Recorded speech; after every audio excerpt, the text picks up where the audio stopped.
ತುಂಬಾ ಜನರ ಹತ್ರ ಹೋಗಿದೀವಿ. ದೊಡ್ಡ ದೊಡ್ಡ ಡೈರೆಕ್ಟರ್ಗಳು ಅವ್ರ ಹತ್ರ ಹೋಗಿ ಕಾದು ಎಲ್ಲ ಮಾಡ್ಕೊಂಡು ಈಗ ಆಗ ಒಂದು ಹಾಫ್ ಅನ್ ಅವರ್ ತಡಿಯಪ್ಪ 1 ಅವರ್ ತಡಿ ಬಂದ್ಬಿಡ್ತಾರೆ. ಮಧ್ಯಾಹ್ನ ಊಟಕ್ಕೆ ಬಂದಾಗ ಒಂದು 10 ನಿಮಿಷ ಮಾಡ್ಕೊಂಡು ಸಂಜೆ 6 ಗಂಟೆವರೆಗೂ ಎಲ್ಲ ಕಾದು ಪ್ಯಾಕಪ್ ಆಗೋವರೆಗೂ ಕಾದು ವಾಪಸ್ ಬಂದಿರೋದು. ಹೀರೋಗಳಿಗೆ ಗೊತ್ತಿರಲ್ಲ ಅದು. ತುಂಬಾ ಕಡೆ ಹೋಗಿ ವಾಪಸ್ ಬಂದಿದ್ದೀವಿ. ಹೊಸ ಕಾರ್ಗಳ ಹತ್ರ ಹೋದಾಗ 1-2 ಕಡೆ ತುಂಬಾ ಕೆಟ್ಟ ಅನುಭವ ಆಯ್ತು. ಇವತ್ತು ಒಂದು ಸಿನಿಮಾ ಬಗ್ಗೆ ನಾವು ಮಾತಾಡಕ್ಕೆ ಬಂದಿದ್ದೀವಿ. ಅದು ಯಾವ ಸಿನಿಮಾ ಅಂದರೆ ಚೀತು ಸಗ ಅಂತ ಸಿನಿಮಾ. ಅದು ಇದೇ ತಿಂಗಳು 14 ರಿಲೀಸ್ ಆಗ್ತಾ ಇದೆ. ಈ ಸಿನಿಮಾಗೆ ಸಂಬಂಧಪಟ್ಟಂಗೆ ಮಾತಾಡಕ್ಕೆ ಬಂದಿರೋರು ನಾಯಕ ನಟರಾದ ಮತ್ತು ಈ ಸಿನಿಮಾಗೆ ನಿರ್ದೇಶನ ಮಾಡಿರುವಂಥವ್ರು ಚೇತನ್ ನಮ್ಮ ಜೊತೆಗಿದ್ದಾರೆ. ಮತ್ತು ಈ ಸಿನಿಮಾ ನಿರ್ಮಾಣ ಮಾಡಿರೋರು ನಂದೇಳಿ ಶಿವಣ್ಣ ನಮ್ಮ ಜೊತೆ ಇದ್ದಾರೆ. ಸೊ ಚೇತನ್ ಅವರೇ, ಸಿನಿಮಾ ರಿಲೀಸ್ ಆಗ್ತಾ ಇದೆ. ಈ 14ನೇ ತಾರೀಕು ಸಿನಿಮಾ ರಿಲೀಸ್ ಆಗ್ತಾ ಇದೆ. ಸಿನಿಮಾ ಕಂಪ್ಲೀಟಾಗಿ ಅದ್ದೂರಿಯಾಗಿ ರಿಲೀಸ್ ಆಗೋಕ್ಕೆ ರೆಡಿಯಾಗಿದೆ. ಇದ್ರ ಬಗ್ಗೆ ಏನು ಹೇಳಕ್ಕೆ ಇಷ್ಟಪಡ್ತಾರೆ? ತುಂಬಾ ಖುಷಿ ಆಗುತ್ತೆ. ಯಾಕೆಂದ್ರೆ ಹೊಸಬ್ರು ಸೇರಿ ಮಾಡಿರುವಂತ ಸಿನಿಮಾ, ಸ್ಥಳೀಯ ಕಲಾವಿದರುಗಳು ಎಲ್ಲ ಸೇರಿ ಒಂದು ಒಳ್ಳೆ ಎಫರ್ಟ್ ಆಗಿ ಮಾಡಿದ್ದಾರೆ. ತುಂಬಾ ಸಪೋರ್ಟ್ ಮಾಡಿದ್ದಾರೆ. ಈ ನಾವೇನೇ ಮಾಡಿದ್ರು ಅದಕ್ಕೊಬ್ಬರು ನಿರ್ಮಾಪಕರು ಬೇಕು. ಅದಕ್ಕೆ ನಮ್ಮ ನಂದಿಹಳ್ಳಿ ಶಿವಣ್ಣ ಅವರು ಇದ್ದಾರೆ. ಅವರು ಸ್ಟಾರ್ಟಿಂಗ್ ಇಂದ ಎಂಡಿಂಗ್ವರೆಗೂ ತುಂಬಾ ಸಪೋರ್ಟ್ ಮಾಡಿದ್ದಾರೆ. ಈಗ ರಿಲೀಸ್ ಮಾಡ್ತಾ ಇರೋದು ತುಂಬಾ ಖುಷಿ. ನಾವು ಹೊಸಬ್ರು ಫಸ್ಟ್ ಟೈಮು ನಮ್ಮನ್ನ ನಾವು ತೆರೆ ಮೇಲೆ ನೋಡ್ಕೊಳಕ್ಕೆ, ಥಿಯೇಟರ್ ಮೇಲೆ ನೋಡೋದಕ್ಕೆ ತುಂಬಾ ಖುಷಿ ಆಗುತ್ತೆ. ಬಹಳ ಎಕ್ಸೈಟ್ ಆಗಿದ್ದೀವಿ. ನಮ್ಮ ಪ್ರಯತ್ನ ನಾವು ಮಾಡ್ತಾ ಇದ್ದೀವಿ. ಫಲ ಪ್ರೇಕ್ಷಕರು ಕೊಡ್ಬೇಕು. ಪ್ರೇಕ್ಷಕರು ಚಪ್ಪಳ ತಟಕ್ಕೆ ರೆಡಿ ಆಗಬೇಕು ಅಂತ ಹೇಳ್ತೀರಾ? ಹೌದು. ಸೊ ಈ ಸಿನಿಮಾ ಸ್ಟಾರ್ಟ್ ಆದಾಗ್ಲಿಂದ ನಿಮಗೆ ಸಿನಿಮಾ ಬಗ್ಗೆ ಇರುವಂಥ ಒಂದು ಏನೋ ನಂಬಿಕೆ, ಸಿನಿಮಾ ಓಡುತ್ತೆ, ಹೋಗಿ ನಾವು ಹೊಸಬ್ರು ಸಿನಿಮಾ, ನಮ್ಮ ಸಿನಿಮಾನು ನಾವು ನೋಡ್ಕೋಬೋದು, ಜನ ಇಷ್ಟಪಡ್ತಾರೆ ಅಂತ ನಿಮಗೆ ಅನ್ನಿಸ್ತಾ ಇತ್ತಾ? ಸಿನಿಮಾ ಆದಮೇಲೆ ಹೊಸಬ್ರು ಹಳಬ್ರು ಅನ್ನೋದು ಒಂದು ಲೆಕ್ಕಕ್ಕೆ ಬರಲ್ಲ. ಅದು ಎಲ್ಲಿಗೆ ಬರುತ್ತೆ ಅಂದರೆ ಒಂದು ಸಿನಿಮಾ ಓಪನಿಂಗಿಗೋಸ್ಕರ ಅದು ಬರುತ್ತೆ. ಹೊಸಬ್ರು ಹಳಬ್ರು ಅನ್ನೋದಕ್ಕಿಂತ ಇಲ್ಲಿ ಸಿನಿಮಾ ಕಂಟೆಂಟ್ ಹೆಂಗಿದೆ, ಸಿನಿಮಾ ಹೇಗಿದೆ ಅನ್ನೋದು ಇಂಪಾರ್ಟೆಂಟ್ ಆಗುತ್ತೆ. ಸಿನಿಮಾ ಚೆನ್ನಾಗಿದ್ರೆ ಹೊಸಬ್ರಿಗೂ ತುಂಬಾ ಓಡಿರೋಂಥ ನಿದರ್ಶನಗಳು ತುಂಬಾ ಇದಾವೆ. ಸೊ ಹಂಗಾಗಿ ಅದೊಂದು ಖುಷಿಲಿದ್ದೀವಿ. ಆಮೇಲೆ ಮತ್ತೊಂದು ಏನಂದ್ರೆ ಇದು ತುಂಬಾ ಪೂರ್ತಿ ಹಾಸ್ಯಮಯ ಚಿತ್ರ, ಒಂದು ಫುಲ್ ಎಂಟರ್ಟೈನ್ಮೆಂಟು, ಫ್ಯಾಮಿಲಿ ಪೂರ್ತಿ ನೋಡುವಂಥ ಚಿತ್ರ. ಸ್ಟಾರ್ಟಿಂಗ್ ಇಂದ ಎಂಡಿಂಗ್ ವರೆಗೂ ಸಿನಿಮಾ ಯಾವುದೇ ರೀತಿಯಾಗಿ ಮುಜುಗರ ಇಲ್ಲದೆ ಫುಲ್ ಎಂಜಾಯ್ ಮಾಡೋಂಥ ಸಿನಿಮಾ. ಸೊ ಹಂಗಾಗಿ ನಮಗೊಂದು ನಂಬಿಕೆ, ಒಳ್ಳೆ ಸಿನಿಮಾಗಳನ್ನ ಕನ್ನಡ ಪ್ರೇಕ್ಷಕರು ಯಾವತ್ತೂ ಕೈ ಬಿಟ್ಟಿಲ್ಲ. ಸೊ ಹಂಗಾಗಿ ನಾವು ಒಂದು ನಿರೀಕ್ಷೆಲಿದ್ದೀವಿ, ಯಶಸ್ವಿ ಆಗುತ್ತೆ ಅನ್ನೋ ಒಂದು ನಿರೀಕ್ಷೆ. ಈ ಸಿನಿಮಾ ನಿಮಗೆ ಸ್ಟಾರ್ಟ್ ಆದಾಗಲಿಂದ ಸಿನಿಮಾ ಬಗ್ಗೆ ಓಕೆ ನಂಬಿಕೆ ಇದೆ, ಹೊಸಬ್ರು ಸಿನಿಮಾ ಓಡುತ್ತೆ ಅಂತ ಅನಿಸುತ್ತೆ. ಈಗಿನ ಸಿನಿಮಾ ಇಂಡಸ್ಟ್ರಿಲಿ ಹೆಂಗಂದ್ರೆ ಹೊಸಬ್ರು ಸಿನಿಮಾ ಓಡ್ತಾ ಇಲ್ಲ. ಥಿಯೇಟ್ರುಗಳೆಲ್ಲ ನೀವು ನೋಡ್ತಾ ಇದ್ದೀರಾ, ಈಗ ನ್ಯೂಸ್ ಚಾನಲ್ ಎಲ್ಲ ನೋಡ್ತಾ ಇದ್ದೀರಾ, ಸಿನಿಮಾಗಳೆಲ್ಲ ಇಲ್ಲ ಬಂದ್ ಮಾಡಬೇಕು ಅದು ಇದು ಅನ್ನೋ ಥರ ಓಡ್ತಾ ಇದೆ. ಜನಗಳ ಮೈಂಡಲ್ಲೂ ಇದೆ, ಮತ್ತು ಸಿನಿಮಾ ಪ್ರೇಕ್ಷಕರು ಕೂಡ ಇದೇನು ಹಿಂಗಾಗ್ತಿದೆ ಅಂತ ಅವ್ರ ಮನಸ್ಸಲ್ಲೂ ಬಂದಿದೆ. ಸೊ ಇದ್ರ ಬಗ್ಗೆ ಏನಕ್ಕೆ ಇಷ್ಟ ಆಗ್ಬಿಡ್ತೀರಾ ಅಂತ? ಅಂದ್ರೆ ಈಗ ತುಂಬಾ ದಾರಿಗಳಿದಾವೆ ಸಿನಿಮಾ ನೋಡೋದಕ್ಕೆ. ಥಿಯೇಟ್ರ್ ಬಿಟ್ಟು ತುಂಬಾ ಆಪ್ಷನ್ಗಳಿದಾವೆ. ಆದ್ರೂ ಥಿಯೇಟ್ರಿಗೆ ಬಂದು ನೋಡ್ಬೇಕು ಅಂದಾಗ ಒಂದು ಈ ಕೆಲವೊಂದಷ್ಟು ಸೋಷಿಯಲ್ ಮೀಡಿಯಾಗಳಿದಾವೆ, ಅವು ಪೈರಸಿ ಆಗೋದನ್ನ ನಿಲ್ಲಿಸ್ಬೇಕು. ಅದು ಇಂಪಾರ್ಟೆಂಟ್, ಇದು ಕರೆಕ್ಟ್. ದೊಡ್ಡ ಮಟ್ಟದಲ್ಲಿ ಆಗ್ಬೇಕದು. ಈಗ ನಾವೆಲ್ಲ ಏನ್ ಹೇಳಿದ್ರು ಅದು ಇಲ್ಲೇ ಇರುತ್ತೆ ಹೊರತು ಅದು ಮುಂದಕ್ಕೆ ಹೋಗೋದಿಲ್ಲ. ದೊಡ್ಡ ಮಟ್ಟದಲ್ಲಿ ಇದು ಚಾಲ್ತಿಗೆ ಬಂದ್ರೆ 100% ಥಿಯೇಟ್ರಿಗೆ ಜನ ಬರ್ತಾರೆ. ಒಳ್ಳೆ ಸಿನಿಮಾ. ಯಾಕಂದ್ರೆ ನಾನು ನಿಮಗೆ ಫ್ರೆಂಡ್ ಆಗಿರೋದ್ರಿಂದ ನಾನು ಹತ್ರದಿಂದ ನಿಮ್ಗೆ ನೋಡಿದ್ದೀನಿ. ಈ ಸಿನಿಮಾನು ಕೂಡ ನಾನು ನೋಡಿದ್ದೀನಿ, ಆಲ್ಮೋಸ್ಟ್ ಸಿನಿಮಾ ನೋಡಿದ್ದೀನಿ. ಯಾಕಂದ್ರೆ ನನಗೆ ನಂಬಿಕೆ ಇದೆ, ಸಿನಿಮಾ 100% ತುಂಬಾ ಚೆನ್ನಾಗಿದೆ. ಸಿನಿಮಾ ಒಳ್ಳೆ ಸಿನಿಮಾ. ಯಾಕಂದ್ರೆ ಎಂಟರ್ಟೈನ್ಮೆಂಟ್ಗಂತೂ ಮೋಸ ಇಲ್ಲ ಜನಗಳಿಗೆ. ಅದು ಜನ ಥಿಯೇಟ್ರಿಗೆ ಹೋಗ್ತಿದ್ದಂಗೆ ಇಷ್ಟಪಡ್ತೇನೆ ಅಂತ ನನಗೆ ನಂಬಿಕೆ. ಯಾಕಂದ್ರೆ ನಾನು ನಿಮ್ಮ ಸ್ನೇಹಿತನಾಗಿ ಹೇಳ್ತಿರೋದು. ಬಟ್ ನಾನು ನೀವು ಆ್ಯಂಕರ್ ಆಗಿ ಹೇಳ್ಬೇಕು ಅಂದ್ರೆ ನಿಮ್ಮ ಒಂದು ಅಭಿಪ್ರಾಯ ನೀವು ಹೇಳಿದ್ದೀರಾ. ಇನ್ನೊಂದೇನಂದ್ರೆ ಇದಕ್ಕೆ ಈ ಸಿನಿಮಾಗೆ ಮತ್ತೆ ಮುಖ್ಯ ಪಾತ್ರ ಅಂದ್ರೆ ನಂದಿಹಳ್ಳಿ ಶಿವಣ್ಣ ಅವರು, ನಿರ್ಮಾಪಕರು, ಅನ್ನದಾತರು. ಸೊ ಈ ಸಿನಿಮಾಗೆ ದುಡ್ಡು ಹಾಕಿರೋರು ಇವರು. ಸೊ ಇವರು ಒಂದೆರಡು ಮಾತಾಡೋದು ಹೆಂಗೆ ಅನ್ನಿಸ್ತಾ ಇದೆ ಸರ್? ಸಿನಿಮಾ ಇಲ್ಲಿವರೆಗೂ ಬಂದಿದೆ, ಸಿನಿಮಾ ರಿಲೀಸ್ಗೆ ರೆಡಿ ಇದೆ. ಸೊ ನೀವು ಹೇಳ್ಬೇಕೀಗ ಜನಗಳಿಗೆ, ನೀವು ನಂಬಿಕೆ ಕೊಡಬೇಕು, ಸಿನಿಮಾ ಏನಕ್ಕೆ ನೋಡ್ಬೇಕು ಅಂತೇಳಿ ನೀವು ನಂಬಿಕೆ ಕೊಡಬೇಕು. ನಮಗೆ ಖುಷಿಯಾಗಿದೆ. ನಮ್ಮ ಉದ್ದೇಶ ಈ ಕಡೆಗೆ ಪ್ರೇಕ್ಷಕರಿಗೂ ಒಳ್ಳೇದಾಗಬೇಕು, ಅವರಿಂದ ನಮಗೂ ಅನುಕೂಲ ಆಗಬೇಕು. ಆ ಥರದಲ್ಲಿ ಇದ್ದೀವಿ ನಾವು. ಯಾಕೆಂದರೆ ಪ್ರೇಕ್ಷಕರು ಇಲ್ದಲೇ ಹೋದರೆ ನಮ್ಮ ಸಿನಿಮಾ ಏನು ಮಾಡ್ರೂ ಉಪಯೋಗಿಲ್ಲ. ಈ ಅಡುಗೆ ಮಾಡ್ಕೊಂಡು ಇಟ್ಕೊಂಡು ಊಟಕ್ಕೆ ಇಲ್ದಿದ್ರೆ ಕಷ್ಟ ಅಂತಾರಲ್ಲ. ಹಾಗಾಗಿ ನಾವು ಒಳ್ಳೆ ಅಡುಗೆ ತಯಾರು ಮಾಡಿ ಇಟ್ಟಿದ್ದೀವಿ. ಈಗ ಅದಕ್ಕೆ ಏನು ಬೇಕೋ ಎಲ್ಲ ಮಸಾಲೆ ಹಾಕಿದ್ದೀವಿ, ಚೆನ್ನಾಗಿ ಮಾಡಿದ್ದೀವಿ. ಸಿನಿಮಾ ಭಾಳ ಚೆನ್ನಾಗಿ ಬಂದೈತೆ.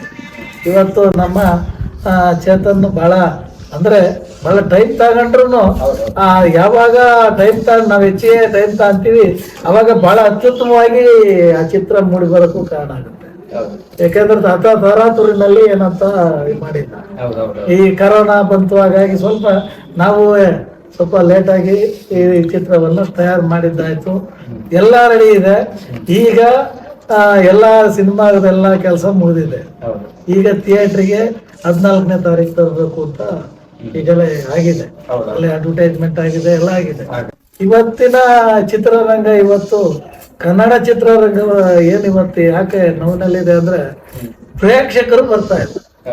ನಮ್ಮರೇ ನಮಗೆ ಸಪೋರ್ಟ್ ಮಾಡದೇ ಇದ್ದಾಗ ಈಗ ನಾವು ಮಾಡಿ ಏನು ಉಪಯೋಗ? ಈಗ ನಾವೆಲ್ಲ ಏನಾಗಿದೆ, ಜನಕ್ಕೆ ಈ ನಮ್ಮ ಕನ್ನಡ ನಾಡಿನ ಸಮಸ್ತ ಜನಕ್ಕಾಗಿ ನಾವು ಈ ಚಿತ್ರರಂಗ ಬಹಳ ಅದನ್ನೇ ನಂಬಿಕೊಂಡಿರ್ತಕ್ಕಂಥ ನಿರ್ದೇಶಕರು ಇರ್ಬೋದು, ನಿರ್ಮಾಪಕರು ಇರ್ಬೋದು, ಮತ್ತೆ ಕಲಾವಿದರು ಇರ್ಬೋದು, ಮತ್ತೆ ತಾಂತ್ರಿಕ ವರ್ಗ, ಸುಮಾರು ಜನ ಇದನ್ನೇ ನಂಬಿ ಆಶ್ರಯವಾಗಿದ್ದಾರೆ. ಅದರಿಂದ ಪ್ರೇಕ್ಷಕರು ಇವತ್ತು ನಮ್ಮನ್ನ ಕಾಪಾಡುವಂಥದ್ದು. ಸಿನಿಮಾ ಒಂದು ಹೊಸ ಸಿನಿಮಾ ಗೆದ್ರೆ ಹೌದು. ಸೊ ಅದರಿಂದ ಬರುವಂತ ಎಲ್ಲಾ ಸಿನಿಮಾ ಗೆದ್ದೇ ಗೆಲ್ಲುತ್ತೆ ಅಂತ ಇಲ್ಲ, ಎಲ್ಲಾ ಸಿನಿಮಾ ಯಾವ ಸಿನಿಮಾ ಮಾಡಿದ್ರು ಅದದೇ ಆದ ಒಂದು ಮೆಸೇಜ್ ಇದ್ದೇ ಇರುತ್ತೆ. ಆದ್ರೆ ಈಗ ನಮ್ಮ ಚಿತ್ರದ ಬಗ್ಗೆ ಹೇಳ್ಬೇಕು ಅಂದ್ರೆ ನಿಜವಾಗ್ಲೂ ಕೂಡ ಈ ಚಿತ್ರ ಬಹಳ ಕಷ್ಟಪಟ್ಟು, ಆಮೇಲೆ ಎಲ್ಲ ಕಾಮಿಡಿ, ಇವತ್ತು ಎಲ್ಲಾ ಪ್ರೇಕ್ಷಕರು ಎಲ್ಲ ಫ್ಯಾಮಿಲಿ ಸಮೇತ ಕೂತು ಚಿತ್ರವನ್ನು ನೋಡುವಂತ ಸಿನಿಮಾ. ಸೊ ಈ ಸಿನಿಮಾ ಈ ಸಿನಿಮಾ ಎಷ್ಟು ಥಿಯೇಟರ್ ರಿಲೀಸ್ ಮಾಡ್ತಾ ಇದ್ದಾರೆ? ಈಗ ಈ ಕರ್ನಾಟಕ ರಾಜ್ಯದಲ್ಲಿ ಎಷ್ಟು ಥಿಯೇಟರ್ ಸಿಗುತ್ತೋ ಅಷ್ಟು ರಿಲೀಸ್ ಮಾಡಕ್ ರೆಡಿ. ಇನ್ನು ಫಿಕ್ಸ್ ಆಗಿಲ್ಲ? ಫಿಕ್ಸ್ ಆಗಿದೆ. ಕೆಲವು ಈಗ ಸಿನಿಮಾ ಪ್ರೊಡ್ಯೂಸರ್ ನೋಡಿದ್ಮೇಲೆ, ನೋಡಕ್ ಮುಂಚೆ ಸಿನಿಮಾ ಮಾಡ್ಬೇಕು, ರಿಲೀಸ್ ಮಾಡ್ಬೇಕು ಅಂತ ಇತ್ತು. ಈಗ ನೋಡಿದ್ಮೇಲೆ ಆಲ್ ಓವರ್ ಕರ್ನಾಟಕ 100 ಸೆಂಟರ್ ಆದ್ರೂ ಪರವಾಗಿಲ್ಲ, ಸಿನಿಮಾ ರಿಲೀಸ್ ಮಾಡೋಣ, ರೀಚ್ ಮಾಡೋದು ಇದನ್ನ. ಈ ಸಿನಿಮಾ 100% ಕಾಮಿಡಿ ಆಗಿದೆ, ನೋಡಿದ್ರೆ ಖಂಡಿತ ಇಷ್ಟ ಆಗುತ್ತೆ. ಇದನ್ನ ಎಲ್ಲರಿಗೂ ರೀಚ್ ಮಾಡಬೇಕು ಅಂತ ಹೇಳಿ 100 ಸೆಂಟರ್ ಆದ್ರೂ ಪರವಾಗಿಲ್ಲ ಮಾಡಿ, 100-150 ಎಷ್ಟು ಸೆಂಟರ್ ಆಗುತ್ತೋ ಮ್ಯಾಕ್ಸಿಮಮ್ ಅಂತ ಅದನ್ನ ಮಾಡಿ ಅಂತ ಹೇಳಿ ನಮ್ಮ ಡಿಸ್ಟ್ರಿಬ್ಯೂಟರ್ ಹೇಳಿದ್ದಾರೆ. ಅದೊಂದು ನಮಗೆ ಹೊಸ ತಂಡಕ್ಕೆ ಒಂದು ಹೆಮ್ಮೆ ವಿಚಾರ, ಖುಷಿ ವಿಚಾರ. ಇದು ನೀವು ಒಟ್ಟಿನಲ್ಲಿ ಎಷ್ಟು ಥಿಯೇಟರ್ ಅಂತ ನಿಮಗೆ ಇನ್ನೂ ಕನ್ಫರ್ಮ್ ಇಲ್ಲ? ಕನ್ಫರ್ಮ್ ಸುಮಾರು ಒಂದು ಈಗ ನಿಮ್ಮ ಜಿಲ್ಲೆಯಲ್ಲಿ ಎಷ್ಟು? ನಮ್ಮ ಜಿಲ್ಲೆಯಲ್ಲಿ ಇರ್ತಕ್ಕಂಥ ಎಲ್ಲಾ ಥಿಯೇಟರ್ಗೂ ಮಾಡ್ಬೇಕು ಅಂತ ಇದ್ವಿ. ಏನು ಇವತ್ತು ತುಮಕೂರು ಇರ್ಬೋದು, ತಿಪ್ಟೂರು ಇರ್ಬೋದು, ಚಿಕ್ಕನಾಗ್ನಲ್ಲಿ ಥಿಯೇಟರ್ ಎಲ್ಲೆಲ್ಲಿದೆ ಎಲ್ಲಾ ಭಾಗದಲ್ಲೂ ಮಾಡಬೇಕು ಅಂತ ಎಲ್ಲ ಪ್ರಯತ್ನ ಆಗಿದೆ. ಸೊ ಚೇತನ್ ಅವರೇ, ಈ ಸಿನಿಮಾ ಈಗ ರಿಲೀಸ್ ಎಲ್ಲ ರೆಡಿ ಇದೆ, ಓಕೆ, ಪ್ರೇಕ್ಷಕರು ನಿಮಗೆ ನಂಬಿಕೆ ಇದೆ ನೋಡ್ತಾರೆ ಅಂತೇಳಿ. ಸಿನಿಮಾ ಸ್ಟಾರ್ಟ್ ಆಗಿದ್ದು ಇಲ್ಲಿಂದ, ಸೊ ಸುಲಭವಾಗಾಯ್ತಾ ಅಥವಾ ಅಡತಣೆ? ಎಲ್ಲರೂ ಹೇಳೋ ಥರ ನನಗೂ ಈ ಥರ ಅನುಭವ ಆಯಿತು ಈ ಸಿನಿಮಾದಲ್ಲಿ, ಯಾಕಂದರೆ ಫಸ್ಟ್ ಸಿನಿಮಾ ಅಂತ ಹೇಳ್ತಿದ್ದೀರ ನೀವು. ಬಟ್ ಸಿನಿಮಾ ನೀವು ನಿರ್ದೇಶನ ಮಾಡ್ತಿರೋದು, ಆಮೇಲೆ ನಟನೆ ಮಾಡ್ತಿರೋದು ಫಸ್ಟ್ ಸಿನಿಮಾ. ಸೊ ಇದ್ರ ಬಗ್ಗೆ ಏನಾದ್ರು ಇಷ್ಟಪಡ್ತೀರಾ? ಸಿನಿಮಾ ನಾವು ಆಕ್ಚುಲಿ ಶುರು ಮಾಡಿದ್ದು ಅಧ್ಯಕ್ಷ ಸಿನಿಮಾ ಬಂದ್ಮೇಲೆ. ಅದೊಂದು ಆ ಸಿನಿಮಾದಲ್ಲಿ ಚೀತು ಸಂಘ, ಚಿಂತೆ ಎಲ್ಲರೂ ತುಂಡೈಕ್ಳು ಸಂಘ ಅನ್ನೋ ಒಂದು ಸಂಘ ತುಂಬಾ ಹಿಟ್ ಆಯ್ತು. ಶರಣ್ ಅವ್ರದ್ದು, ಚಿಕ್ಕಣ್ಣ ಅವ್ರದ್ದು ಕಾಂಬಿನೇಷನ್. ಸೊ ನಮಗೂ ಅದು ನಾವು ನೋಡ್ಬೇಕಾದ್ರೆ ಏನು ಅನಿಸ್ತು, ಪರವಾಗಿಲ್ಲ, ಈ ಟೈಟ್ ನಾವೇನಾದ್ರು ಮಾಡ್ಬೇಕಲ್ಲ ಅಂತ ಆ ಥರ ಅನ್ಕೊಂಡ್ವಿ. ಅದನ್ನ ಅಂದ್ಕೊಂಡ್ಮೇಲೆ ಶುರು ಮಾಡಿದ್ವಿ, ನೋಡೋಣ ಅಂತೇಳಿ. ಸ್ವಲ್ಪ ದಿವಸ ಆದ್ಮೇಲೆ ಸಬ್ಜೆಕ್ಟ್ ಬಗ್ಗೆ ಶುರು ಮಾಡ್ತಾ ಹೋದ್ವಿ. ಆ ಟೈಟಲ್ ಇಟ್ಕೊಂಡು ಏನಾರ ಮಾಡ್ಬೇಕಲ್ಲ ಅಂತ ಹೇಳಿ. ಚೆನ್ನಾಗಿದೆ, ಕ್ಯಾಚಿ ಇದೆ, ಎಲ್ಲರ ಬಾಯಲ್ಲೂ ಗೊತ್ತಾಯ್ತು. ಸೊ ಇದೇ ಅದು ಸಿನಿಮಾ ಬೇರೆ ತುಂಬಾ ಇಷ್ಟ ಆಯ್ತು. ಇವತ್ತು ಅಧ್ಯಕ್ಷ ಅಂದ್ರೆ ಶರಣು, ಚಿಕ್ಕಣ್ಣ ಅಂದ್ರೆ ಅಧ್ಯಕ್ಷ ಸಿನಿಮಾ ಅಂತ ಹೇಳ್ತಾರೆ. ಸೊ ಆ ಟೈಟಲ್ ಇಟ್ಕೊಂಡು ನಾವು ಏನಾರ ಮಾಡ್ಬೇಕು ಅಂತ ಹೊರಟಾಗ ಒಂದು ಸಬ್ಜೆಕ್ಟ್ ಮಾಡ್ಕೊಂಡ್ವಿ. ಅದಾದ್ಮೇಲೆ ಪ್ರೊಡ್ಯೂಸರ್ನ ತುಂಬಾ ಹುಡುಕಿದ್ವಿ, ಮಾಡೋಣ ಅಂತ ಹೇಳಿ. ಸೊ ತುಂಬಾ ಅಲೆದಾಟದ ನಂತರ ನನಗೆ ನಮ್ಮ ಶಿವಣ್ಣ ಅವ್ರು ಸಿಕ್ಕಿದ್ರು. ಆಮೇಲೆ ಸ್ಥಳೀಯವಾಗಿ ಈಗ ನಮ್ದು ಚಿಕ್ಕನಾಗ್ನಳ್ಳಿ ತಾಲೂಕು ಆಗಿರೋದ್ರಿಂದ ಅವರು ಸಹ ನಾನು ಇಂಪಾರ್ಟೆಂಟ್ ಕೇಳೋಣ ಅಂತಿದ್ದೆ. ಯಾಕಂದ್ರೆ ನೀವು ಈಗ ತುಮಕೂರು ಜಿಲ್ಲೆ ಅಂತ ನನಗೆ ಗೊತ್ತು. ಸೊ ತುಮಕೂರು ಜಿಲ್ಲೆಯಲ್ಲಿ ಯಾವ ಊರಿನವರು, ಸೊ ಎಲ್ಲಿಂದ ಬಂದ್ರಿ ಅಂತ ನಾನು ಕೇಳೋಣ ಅಂತಿದ್ದೆ. ಓಕೆ, ನೀವೇ ಈಗ ಹೇಳ್ಬಿಟ್ರಿ. ಈಗ ಎಲ್ಲಿಂದ ಇದು ನಿಮ್ ಜರ್ನಿ? ನೀವು ಯಾವ ಊರು, ಎಲ್ಲಿಂದ ಸ್ಟಾರ್ಟ್ ಆಯ್ತು? ನಮ್ದು ತುಮಕೂರು ಡಿಸ್ಟಿಕ್ ಚಿಕ್ಕನಾಗ್ನಳ್ಳಿ ತಾಲೂಕು, ಗೂಬೆಹಳ್ಳಿ ಅಂತ ಒಂದು ಗ್ರಾಮ. ನಾವು ರೈತರೇ. ಆಮೇಲೆ ಸಿನಿಮಾ ಒಂದು ಫ್ಯಾಷನ್ ಆಗಿ ನಾನು ಸ್ಟಡಿ ಮುಗಿದ್ಮೇಲೆ ಬೆಂಗಳೂರಿಗೆ ಬಂದು ಒಂದಷ್ಟು ಸಿನಿಮಾಗಳಲ್ಲಿ ವರ್ಕ್ ಮಾಡಿದೆ. ಅಸಿಸ್ಟೆಂಟ್ ಆಗಿ, ಅಸೋಸಿಯೇಟ್ ಆಗಿ ಎಲ್ಲ ವರ್ಕ್ ಮಾಡಿ ಇಂಡಿಪೆಂಡೆಂಟ್ ಮಾಡೋಣ ಅಂತ ಹೋದಾಗ ಮಾಮೂಲಿ ಗೊತ್ತಿರುತ್ತೆ ಹೊಸಬ್ರಿಗೆಲ್ಲ ಎಷ್ಟು ಕಷ್ಟ ಇರುತ್ತೆ ಒಂದು ಸಿನಿಮಾ, ಒಂದು ಪ್ರೊಡ್ಯೂಸರ್ನ ಇದು ಮಾಡ್ಬೇಕು ಅನ್ನೋದು. ಎಲ್ಲಾ ಕಡೆ ಹುಡುಕಿ ಹಿತ್ಲು ಗಿಡ ಮದ್ದು ಅಲ್ಲ ಅಂತಾರೆ. ನಮಗೆ ಹಿತ್ಲು ಗಿಡ ಮದ್ದಾಗಿ ನಮಗೆ ನಮ್ಮ ಶಿವಣ್ಣ ಸಿಕ್ಕಿದ್ರು. ಬಳಸ್ಕೊಂಡು ಸಿನಿಮಾ ಮಾಡಿದ್ವಿ, ಅಡೆತಡೆಗಳು ಇದ್ದೇ ಇರ್ತವೆ. ಸಿನಿಮಾ ಆದ್ಮೇಲೆ ಒಂದು ಒಳ್ಳೆ ರೀತಿ ಒಂದು ಯಾವುದೇ ಆದ ಕೆಲಸ ಇದ್ದೇ ಇರುತ್ತೆ. ಒಂದ್ ಯಾವ್ದೇ ಕೆಲಸ ನಾವು ಮಾಡ್ತೀವಿ ಅಂತ ಹೋದಾಗ ಒಂದು ಜವಾಬ್ದಾರಿ ತಗೊಂಡಾಗ ಅದಕ್ಕೆ 108 ವಿಘ್ನಗಳು ಬರ್ತವೆ. ಇಷ್ಟಪಟ್ಟು ಮಾಡಿ ಈಗ ಕಂಪ್ಲೀಟ್ ಮಾಡಿದೀವಿ, ಎಲ್ಲಾ ತರ ಮಾಡಿದ್ವಿ. ಇನ್ನೊಂದು ಏನಂದ್ರೆ ಈಗ ಸಿನಿಮಾ ಓಕೆ, ಈಗ ಹೊಸೊಬ್ರಿಗೆ ದೊಡ್ಡ ದೊಡ್ಡ ಕಲಾವಿದರು, ಈಗ ಸೂಪರ್ ಸ್ಟಾರ್ಸ್ ಏನ್ ಕನ್ನಡ ಇಂಡಸ್ಟ್ರಿಯಲ್ಲಿ ಏನಿದ್ದಾರೆ, ಸೊ ಹೊಸೊಬ್ರು ಸಪೋರ್ಟ್ ಮಾಡ್ತಿಲ್ಲ ಅನ್ನೋದೊಂದಿದೆ. ಈಗ ನಿಮ್ಗೆ ಯಾರು ಫ್ಯಾನ್ ಇದ್ದಾರೆ? ನಾವು ಚಿಕ್ಕ ಹುಡುಗನಿಂದ ಅಪ್ಪು ಫ್ಯಾನು. ನಾವಕ್ಕೆ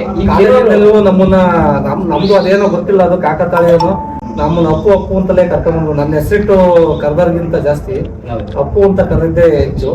ಸೊ ನಾವು ಅವತ್ತಿಂದಲೂ ಚಿಕ್ಕ ಹುಡುಗನಿಂದ ಅಪ್ಪು ಅವರು ಚಿಕ್ಕ ಹುಡುಗನಿಂದ ಹಿಡಿದು ಮಾಡಿದಾರಲ್ಲ ಆಕ್ಟಿಂಗು, ಸೊ ಅಲ್ಲಿಂದ ಅವರು ಇಲ್ಲಿವರೆಗೂ ನಾವು ಅವ್ರಿಗೆ ಫ್ಯಾನು, ಪ್ರೆಸೆಂಟ್ ಅವ್ರಿಗೆ ಫ್ಯಾನು.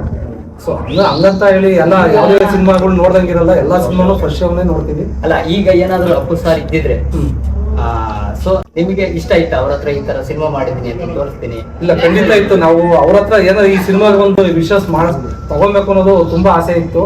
ಅದು ಕೊನೆಗೂ ಈಡೇರ್ಲಿಲ್ಲ. ನಾವು ಒಂದ್ ಸಾಂಗ್ ಆಡಿಸ್ಬೇಕು ಅಂತ ಇತ್ತು ಅವ್ರ ಹತ್ರ. Appu sir super. ನೋಡಿ ಪ್ರೇಕ್ಷಕರೇ, ಅಪ್ಪು ಸರ್ ಹತ್ರ ಈ ಸಿನಿಮಾ ಸಾಂಗ್ ಬೇರೆ ಆಡಿಸ್ಬೇಕು ಅಂತ ಹೇಳಿ ಇದ್ರಂತೆ ನಮ್ಮ ನಂದಿಯಾಡಿ ಶಿವಣ್ಣ ಅವರು. ಅಂದ್ರೆ ಅದು ಒಂದು ಅವ್ರ ಫ್ಯಾನ್ ಆಗಿರೋದ್ರಿಂದ ಏನಾಯ್ತು, ಅದೆಲ್ಲ ಒಂದು ಆಸೆ ಇತ್ತು, ತುಂಬಾ ಆಸೆ ಇತ್ತು. ಏನೇನೋ ಈ ಸಿನಿಮಾಗೆ ಒಂದಷ್ಟು ಫಸ್ಟ್ ಸಿನಿಮಾ ಆಗಿರೋದು ನಮ್ದು ಫಸ್ಟ್ ಸಿನಿಮಾ. ಅವ್ರ ಹತ್ರ ಏನಾದ್ರು ಒಂದು ಬೆಸ್ಟ್ ವಿಶಸ್ ಯಾವ್ದಾಗ್ಲಿ ನಮ್ ಸಿನಿಮಾಗೊಂದು ಬೇಕಿತ್ತು, ತಗೊಬೇಕು ಅನ್ನೋದು ಒಂದು ಬಹಳ ಆಸೆ ಇತ್ತು. ಅದು ಯಾಕೋ ನಮ್ಗೆ ಆಗ್ಲಿಲ್ಲ. ಅದು ಸೊ ಇರ್ಲಿ, ಈ ಸಿನಿಮಾ ಹೆಂಗೋ ಅವರು ಅಭಿಮಾನಿಯಾಗಿ ನೀವು ಅವ್ರ ಬಗ್ಗೆ ಇರೋ ಗೌರವ ಮತ್ತೆ ಒಂದ್ ಸಾಂಗ್ ಬೇರೆ ಹಾಡಿಸ್ಬೇಕು ಅಂತ ಹೇಳ್ತಿದ್ರೆ ಅಂದ್ರೆ ಖಂಡಿತ ಪ್ರೇಕ್ಷಕರು ಈ ಸಿನಿಮಾ ನೋಡ್ತಾರೆ, 100% ಗೆಲ್ಲಿಸ್ತಾರೆ ಅಂತ ನನಗೆ ನಂಬಿಕೆ ಇದೆ. ಆಮೇಲೆ ಎಷ್ಟು ಸಾಂಗ್ ಇದೆ ಅಂತ ಈ ಸಿನಿಮಾದಲ್ಲಿ? 4 ಸಾಂಗ್ ಇದೆ, 4 ಸಾಂಗ್ ಇದೆ, ಬಹಳ ಚೆನ್ನಾಗಿ ಬಂದಿದೆ. ಈಗ ಆಲ್ರೆಡಿ ಸಾಂಗ್ ಎಲ್ಲ ಯೂಟ್ಯೂಬ್ ಅಲ್ಲಿ ಇದೆಯಾ? ಇದೆ, ಯೂಟ್ಯೂಬ್ ಅಲ್ಲಿ ಇದೆ. ಲಹರಿ ಮ್ಯೂಸಿಕ್ ಯೂಟ್ಯೂಬ್ ಚಾನಲ್ ಇದೆ. ಸಾಂಗ್ ಕೇಳಿದ್ರೆ ಯಾರು ಇಲ್ಲಿವರೆಗೂ ಮೈನಸ್ ಆಗಿ ಒಂದೇ ಒಂದು ಪಾಯಿಂಟ್ ಹೇಳಿಲ್ಲ. ಅದೊಂದು ನನ್ಗೊಂದು ಪ್ಲಸ್ ಪಾಯಿಂಟ್. ಲಿರಿಕ್ಸ್ ಆಗ್ಲಿ, ಮ್ಯೂಸಿಕ್ ಆಗ್ಲಿ, ಟ್ಯೂನ್ ಆಗ್ಲಿ ಪ್ರತಿಯೊಂದು ಅದ್ಭುತವಾಗಿದ್ದಾವೆ. ಅದು ನಮ್ಮ ಮ್ಯೂಸಿಕ್ ಡೈರೆಕ್ಟರ್ A.T. ರವೀಶ್ ಅವರಿಗೆ ಸಲ್ಬೇಕು. ಅದೇನಾಗಿದೆ, ಬಂಬಡಿ ಇಲ್ಲ ನಮ್ದು, ಸೈಲೆಂಟ್ ಆಗಿ ಸಮಾಧಾನವಾಗಿ ಕೇಳ್ಬೇಕು, ಆ ತರ ಇದೆ.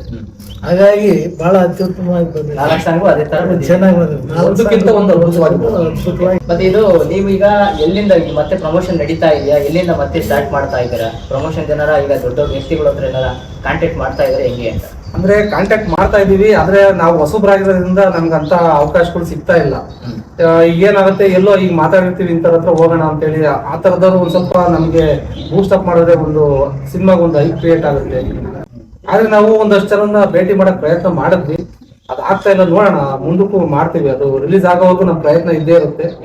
ಅದ್ರ ಮೇಲೆ ಭಗವಂತ ನಿಚ್ಚೆ ಪ್ರೇಕ್ಷಕರು ಏನೇ ನೋಡ್ತಾ ಇದಾರೆ 100% ಸಿನಿಮಾ ನೋಡ್ತಾರೆ. ಅವ್ರು ಏನಿದಾರೋ ನೋಡಿ ನಿಮ್ಮನ್ನ ಬೆಳೆಸ್ತೇನೆ ಅಂತ ನನಗೆ ನಂಬಿಕೆ ಇದೆ. ಸೊ ಆಲ್ಮೋಸ್ಟ್ ಎಲ್ಲ ಕರ್ನಾಟಕದಲ್ಲೂ ಸಿನಿಮಾ ಓಡುತ್ತೆ ಅಂತ ನನಗೂ ನಂಬಿಕೆ. ಯಾಕಂದ್ರೆ ನೀವು ಸಾಂಗು ಇಷ್ಟು ಹೊಸೊಬ್ರು ಸಿನಿಮಾ ಇಷ್ಟು ಕಷ್ಟಪಟ್ಟು ಹಿಂಗೆಲ್ಲ ಮಾಡಿದಾರ, ಅಪ್ಪು ಅಭಿಮಾನಿ ಬೇರೆ ಅಂತ ಹೇಳ್ತಿದ್ದಾರೆ. ಸೊ 100% ಜನ ನೋಡ್ತಾರೆ ಅಂತ ನನಗೆ ನಂಬಿಕೆ ಇದೆ.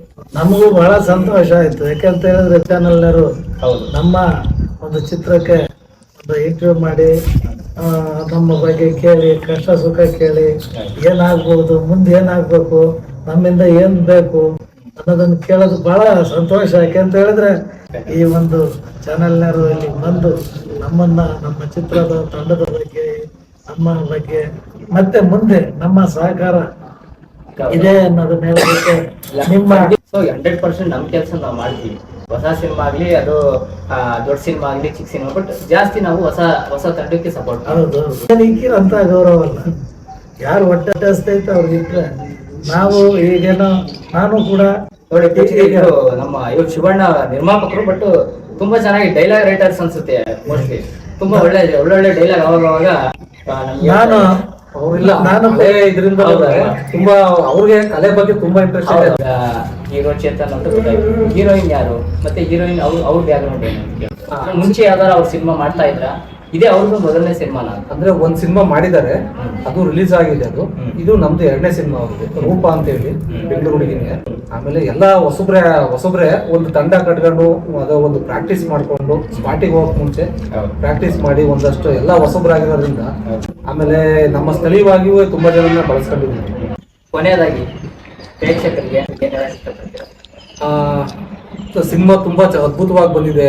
ಸಾಂಗ್ಸ್ ಆಗಲಿ, ಸಿನಿಮಾ ಡೈಲಾಗ್ಸ್ ಆಗಲಿ, ಆಕ್ಟಿಂಗ್ ಆಗಲಿ, ಪ್ರತಿಯೊಂದು ಸಿನಿಮಾದಲ್ಲಿ ಪ್ರತಿಯೊಂದು ಪಾಯಿಂಟು, ಪ್ರತಿಯೊಂದು ಫ್ರೇಮು ಸೂಪರ್ ಆಗಿ ಅದ್ಭುತವಾಗಿ ಬಂದಿದೆ. ನೋಡಿದ್ರೆ 100% ಇಷ್ಟ ಆಗುತ್ತೆ.